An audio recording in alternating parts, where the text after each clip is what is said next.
Okay, Anthropology again, the Bloody Point, another Throne and Liberty video. This one is going to give you a view of what the guild raid looks like.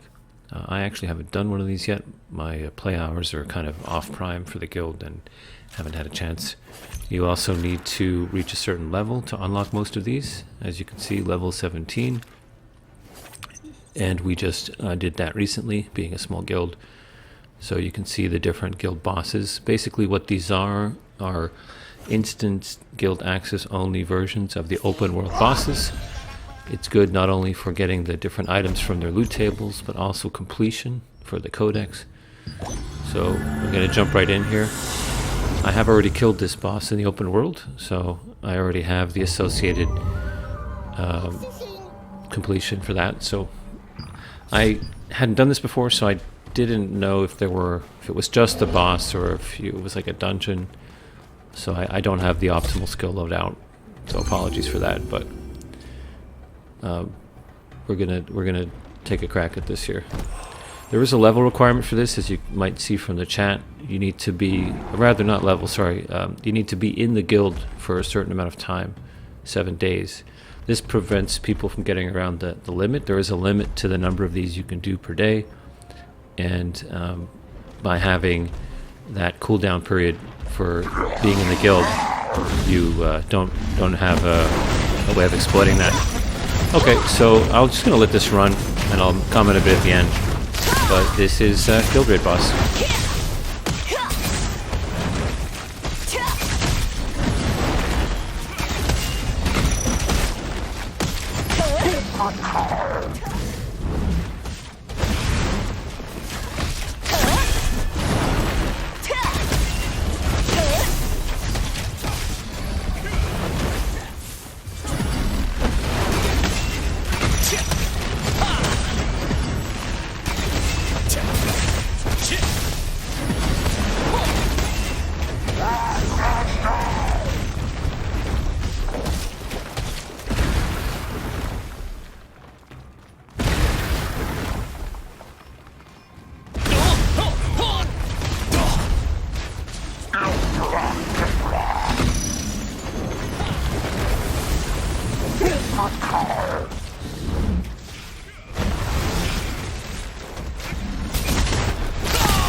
Okay, that wasn't too bad. There was at least one death, but easily doable. We're way over leveled for that, obviously, so it wasn't too much of a challenge. So the way the loot works apparently is that there are individual drops, and there are also guild drops, and you have to decide who's going to get them. The individual drops are in the form of crystals. These are the crystals you use for crafting gear, and there's a specific location in the guild interface for that loot to be displayed and distributed. The GL here is calling for everyone to take their quote-unquote own crystals, which I imagine is based on damage done. This reward is just the basic one, but then you have the distribution reward, so you can see the player names on the right and then what the crystals are. I have 3 for some reason. The other players have 2 each. I'm a DPS, so it might be based on damage. I don't have confirmation. But yeah. So the crystals are good. These are epic level for crafting purple gear. So I'm gonna gladly take those. There is also the equipment that was dropped, the mask, and that's been assigned to another DPS. It's not the piece I'm looking for anyway, so I'm not too upset about that. Now, as I mentioned, these guild raids are unlocked through guild progression, and once you have all the different bosses unlocked, you can actually browse through them to see what items they drop. So I'm going to click through these very quickly. If you want to see the details for the gear, you're going to want to pause the video, but that's easily done. And perhaps you'll find something that you want, and then of course you can get into a guild, work with the guild, get the opportunity to do the raids, and try your luck and maybe get a drop.